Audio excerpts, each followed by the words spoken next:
देखते हैं एक सिस्ट में और एक ट्यूमर में क्या अंतर होता है, उनको क्या कहते हैं। तो सिस्ट को क्या कहते हैं, सिस्ट एक सैकला स्ट्रक्चर होता है जिसके पास वेल डिफाइंड वॉल होती है और जिसमें कि फ्लूइड रहता है या फिर सेमी फ्लूइड होता है या फिर गैसियस मटेरियल हो सकता है। तो सिस्ट को क्या कह सकते हैं, cyst is equal to wall plus content का मतलब फ्लूइड कोई भी हो सकता है प्लस सैक। ठीक है, दूसरी तरफ ट्यूमर की बात करते हैं। Tumour is a abnormal mass of tissue, कोई भी सेल्स या फिर टिश्यू की जब अनकंट्रोल ग्रोथ हो जाती है तो उसको हम लोग कह देते हैं ट्यूमर। यहाँ पे क्या होता है, इट मे बी विनाइल या मैलिग्नेंट। विनाइल ट्यूमर का मतलब होता है जब वो नॉन कैंसर होता है, जब भी स्टार्टिंग होती है ट्यूमर की, जब भी जो म्यूटेंट सेल होती हैं वो डिवाइड कर जाती हैं तो उसको हम लोग स्टार्टिंग स्टेज में विनाइल कह देते हैं। जब वो सेल, जब ट्यूमर एक होता है, जब फोड़ा एक होता है, जब वो फट जाता है और वो ब्लड में आ जाता है तब उसको हम लोग कह देते हैं मैलिग्नेंट, जो कि कैंसरस होता है। ये देखिए, ये आप स्ट्रक्चर देख सकते हैं, बहुत सारी सेल है, वो पास आके कितना बड़ा उन्होंने ट्यूमर बना लिया। ये अभी विनाइल स्टेज है, मतलब नॉन कैंसर स्टेज है। फिर देखते हैं सिस्ट और ट्यूमर में अंतर क्या होता है। सिस्ट के पास एक वेल डिफाइंड वॉल होती है, देख चुके हैं हम लोग। और फिर देखते हैं ट्यूमर में क्या होता है, एबनॉर्मल ग्रोथ होती है किसकी, सेल्स की। यहाँ पे देखते हैं फ्लूइड रहता है या फिर सेमी फ्लूइड रहता है। और फिर ट्यूमर में देखते हैं सॉलिड होता है या फिर सिस्ट होता है। सिस्ट का मतलब क्या होता है, सभी चीज़ें, सॉलिड भी हो सकता है, लिक्विड भी हो सकता है या फिर गैस भी हो सकता है।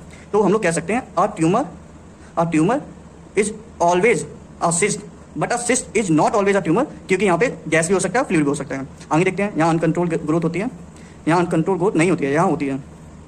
ये यूजुअली विनाइल होता है, ये नॉर्मली विनाइल होता है, लेकिन फर्दर अगर सही नहीं हुआ तो सीवियर कंडीशन में मैलिग्नेंट भी होता है। यहाँ पे ट्रीटमेंट क्या है, ड्रेनेज करा दो या फिर एक्सेशन करा दो, कट करा दो, निकाल दो उसको। लेकिन ट्यूमर का ट्रीटमेंट क्या है, सर्जरी करा दो या फिर कीमोथेरेपी या फिर रेडियोथेरेपी। फिर देखते हैं सिस्ट कैसे बनता है और ट्यूमर कैसे बनता है। सिस्ट जब कोई ब्लॉकेज होता है या फिर ऑब्स्ट्रक्शन हो जाता है डक्ट में या ग्लैंड में, तो फिर क्या होता है, जो भी पानी होता है या फिर कोई भी चीज़ जो खट्टी हो जाती है, अकोमोडेट हो जाती है और एक सैकला स्ट्रक्चर के अंदर भर जाती है तो उसको सिस्ट बोल देते हैं।